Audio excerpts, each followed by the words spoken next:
Hey everybody, it's Seth here with Homebuilder Marketers. I'm sitting here with one of our older clients here, Gates with Working Hands Inc. We've been working with Gates now, coming on our year mark, hey? Yeah, but to correct something, I'm not old. I'm only 24. Yes, I know that. You're still under 30. Yeah. But Gates, you've been running Working Hands Inc. for how long now? We're in our fourth year now. You're in your fourth year. Wow. And you've been in the construction industry for how long? 30 years now. 30 years. Yeah. Wow. How many homes do you think you've built in the last 30 years? Well, residential, Yeah. we're probably in the few thousand. Wow. That's Over the amazing. 30 years, yeah. And so your clientele, who are you typically working with? Where are they living? We're finding most clientele like coming from lower mainland BC, Yeah. out of province, coming into the Okanagan, which is nice. Hmm. And some people either just scaling up or scaling down, depending Yeah. on what they're up to. Do you do a lot of custom homes? Right now, we are pretty much 90% custom homes, yes. Oh, wow. Okay. And so how do you find doing a custom home versus doing like a spec house? There's a little bit more hand-holding, and like when a new home builder isn't aware of the processes, and all we try to do is try to like walk them through it so it's not as overwhelming for them. So when it comes to actually finding these people, obviously it's somewhat of a competitive industry. That's where you come in. That's where I come in. And how have you found, working with us at Homebuilders? Amazing. It's been great. We've probably 3x our business, which is great. Wow. Considering what we do. Yeah, that's amazing. And going into the future, obviously you have a lot of big plans. How are you finding separating yourself from all of your competition locally? Like obviously that's kind of where we come in, but also I feel like that also falls on the project management side of things, the customer relationships that you're building. Like, are you finding that it's getting easier to separate yourself or harder? Like, is it becoming more competitive or less competitive? I'm gonna say it's finding it getting easier as we're learning what the dynamic of new clients are and how to deal with the emotions of things, how we end up using our software to like help them walk through it and see the day-to-day processes where they can follow their finances, they can check their selections. Right. The more information we give them, sometimes is good, sometimes it's bad, because then they get overwhelmed with that information, right? So a lot of times we just let our clients have free reign on, picking selections, and they're not stuck to going, this is your design. Right. Because in the end, they are the client and we work for them and them only, right? So we don't tell them what they do. They tell us what they want, and we make that dynamic work within in-house here in our management team. How long do you find the buying cycle of somebody that they decide in the living room with their wife that they want to build a custom home versus them actually reaching out and sending, a custom home builder a check? Like how long is that time span? I'm going to say it's anywhere between 4 months and 12 months. Really? Yeah. Okay. So even when we first get an introduction, it's like the first thing is it's vetting. If they like you, they buy from you, right? So it's about showing them the process, bringing them to other projects, walking them through. And then there's the finance portion, the design portion. And we typically can't give them budgets till we know there's a property and a design. And can we do estimated budgets on that? And that's when the budget comes into play. That's when the next step happens. So it takes some time. Absolutely. It does take some time. I mean, you're taking a piece of land that's just has nothing on it and building a beautiful custom home on it. What are some big mistakes that you find people make along that process? Are there steps that are getting skipped before they reach out to you? Are there, what are the biggest mistakes when somebody is designing a custom home that you're finding? That's like the old saying goes, pick a spot, stay there. Yeah. We find they get overwhelmed with the selection process. You can't just walk into a tile store and go, that's what I want, because it starts out with, oh, that's what I want. And there's thousands of selections, and that becomes overwhelming. You go into a kitchen cabinet, one of our designers, that becomes overwhelming. Paint colors become overwhelming, flooring selections, and then having to put all together seems to be the biggest overwhelming thing. Is it's easy to pick 1, 2, and 3, but when you sit back and go, that doesn't look good at all. Yep. So we try to have our clients, reach out to interior decorators and go, just get a little bit of help with it. Let them do a storyboard for you. Yep. Do something so you're not overwhelmed, and then we're not changing selections, because the selection process is also in tune with the construction schedules. Right. Like if you don't make up your minds on millwork, we can't move forward. And you're like, hey, boxes are 10 to 12 weeks before we get them, and all of a sudden it's like we need them in a month, and they're like, we're still making our decisions. I could see how that would be very overwhelming, and that could slow down the process significantly. Yeah. Because if they're like taking their time with these decisions on every step of the way, the paint color in this room, the paint color in that room, the flooring here, the siding there, like it just adds up, and it would become, that would be a very slow process if they're indecisive. And in the custom home industry, what we received as drawings today isn't necessarily what the final product is. It's typically changed 50% for sure on a minimum. So yeah, it just becomes a little bit. And again, you learn as a custom home builder, you learn to, and it's something new that I'm even learning as of today, is adapting to the emotion of different clients. This is their dream, right? It's one of those things where we have to learn to adapt to everybody because they're all different. Yeah. And the emotion's different. Their knowledge, different. Their knowledge on building is different. Yeah. Yeah. So I had a really good question for you. Where was it? When it comes to pricing a home, there's multiple different ways that you can do it. You can do cost plus, you can do a flat rate. How do you find, like, when does one benefit the customer versus when does one not? And like, why do builders pick different ways on, quoting a custom home? So when we quote it, some of the first questions we offer, what's your expectation? Yeah. If your expectation is we're building a very high-end custom home that's going to be worth, $5 million in the end, we'll price it out to be that $5 million home. But if somebody comes to me and says, hey, we're looking more low, mid-range finishes, we have a budget, we have something, that's where we go at, right? Yeah. So but part of the contract agreements, whether it's fixed price,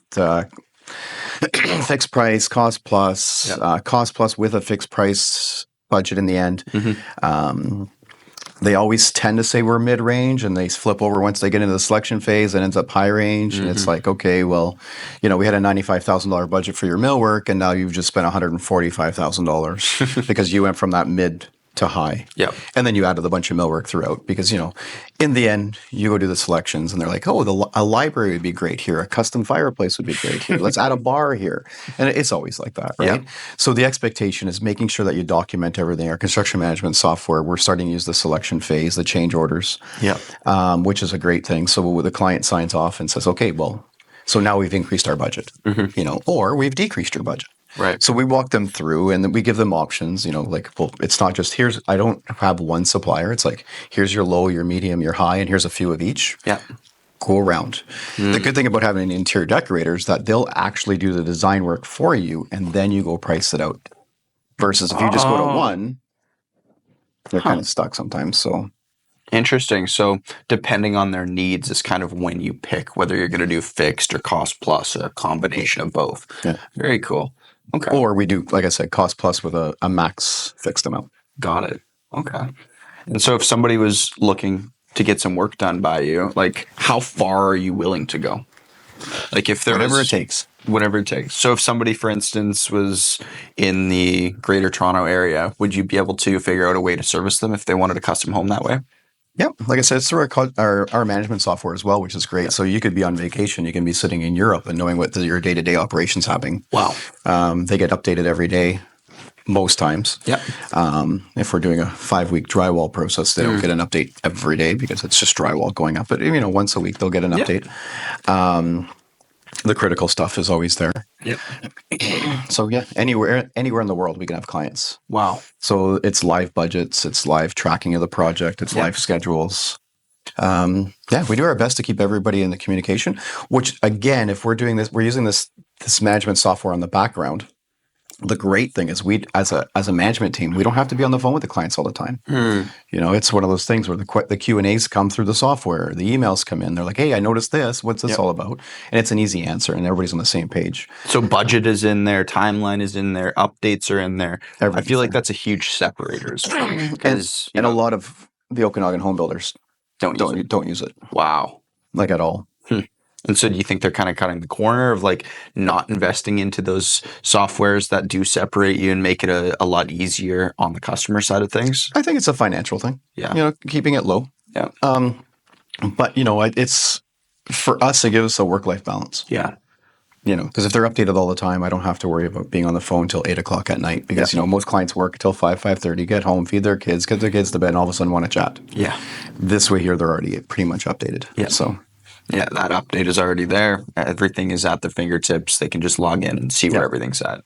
Interesting. So would you say that's one thing that separates you from other builders? What are some other things that, separate Working Hands from the other guy down the street that, might have been in business or might be in business, 10 years, 15 years? I'd say a 10 to 15-year builder experience is well off. I think there's not much separation. So I've come from a different background. I'm an ex-chief building official. I used to take care of 22 municipalities, a director of construction doing mid and high-rise stuff.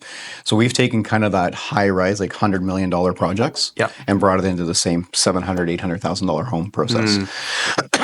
So this way here, again, it's the communication and everybody's on tap. But besides that, if somebody's been doing it for 15 years, they should know what they're doing. They're a certified builder. They've been qualified through the ministry, BC Housing. So I wouldn't say on the education part, I wouldn't say it was much more the knowledge part. We should be on the same level. At least we're mandated to be on the same level. Right. But it's how do you run your company to ensure that it runs smoother than everybody else's. Right. And we make mistakes. Everybody does. Yeah. But that's how we learn, and we move through it and we move forward. So. Would you say that you put like the clients first, obviously, along that process? Yes and no. Sometimes you got to say no. Yeah. Like sometimes you just got to say, no, we cannot do this. Sometimes we have clients that'll be like, oh, I know you ordered my doors. And they'll go directly to the supplier and go, hey, can I change this? But our suppliers are really good going, not really. It's already ordered, right? So you gotta manage those expectations also. So. Yeah. Yeah. I could see how, guiding them properly and not letting them say yes to everything and like being like, yeah, that's probably not a great idea. This is why. That would be really good versus the guy that's just a pushover and says yes to everything. And then next thing you know, the client's angry because their house costs 40% more than they thought it would. Right? Yeah. Well, it's back to the change orders, right? Yeah. So if you have that $95,000 millwork budget and you spend $135,000, you're going to see that change order right away. Do most people sign them back? No, but we've done our due diligence. It's been put in front of them, and they know that they spent over their budget. Wow. So it's either you move forward with that overage, or you go shopping somewhere. And if they need the help, we'll help them out. But most clients are like, nope, this is what I want. So it's typically been, it's on them if it costs more. And now I know that you added an addition to your house, which is like a revenue suite. How can others create revenue from their current property? I would just say like the legal suites. If there's a basement you don't use, or you got more area on your property, and you have the $300,000-$400,000 to build the addition on your house to get you more square footage to get a rental space in it. Yeah. It does come back. If you're looking at the Okanagan area, like what's a one bedroom right now, $1,800? Yeah, it's not cheap. That would be a positive cash flow for a $300,000 mortgage. That would. So wow. And so, but it's also equity that you've built that you'll never lose. That's true. Historically, values of homes are still going up. So. So it's the revenue suite's paying down the $300,000 addition, plus you added $300,000 worth of value to your home when you sell it in 5-10 years. Yeah, you've probably added $500,000. Yeah, you're going to get more than what you put in. Wow. This coming October with hopefully another 0.5 point interest rate decrease. Yep. I think it'd be about time that people are going to start wanting to go, hey, okay, now this is good. It's not costing me so much. My mortgage payment isn't doubled anymore. It's come down a full point. Right now, you're getting 5-year fixed for as low as 3.99 right now. So the banks are even seeing this coming forward. Wow. So yeah, it's almost time to start thinking about your next steps. Start putting the foot on the gas pedal. That's good. Yeah. That's really good. Is there anything else? Do you have any questions for me? No, when are you going to go make us more money? Right now. I guess there's one last thing. So I know that you're looking at doing some more renovations. You're looking at a potential partnership. I don't know if that's something that you want to go over. We don't typically do renovations anymore. We've kind of scaled to get up out of that, but we have created a few relationships with our sub-trades that want to get in it. So we're helping them out, and we're marketing for renovations again. Yep. With us as a whole, we're looking at scaling, but we also want to help out our trade partners at the same time. Yes. Yeah. So if we could take them on for them, I think having working relationships are a good thing. Absolutely. So yeah. And if you can leverage your brand into creating, more work for them, also you're managing it and overlooking it, making sure it's getting done proproperly. And that would be our intent. Yeah. Interesting. So what are some renovations that, you would recommend that increase the value of a home? Like say they bought a somewhat of a fixer-upper home and they had $100,000 to put into it. Where would you suggest putting that $100,000 to create the most value in the home? Like, would that be the exterior? Would that be the kitchen, the bathroom, basement? It's pretty much kitchens, bathrooms, and paint. Yeah. And then it would go flooring and because if it's a cleanly painted place, it shows that it's been maintained over the years. But kitchens, bathrooms, and paint. Yeah. Okay.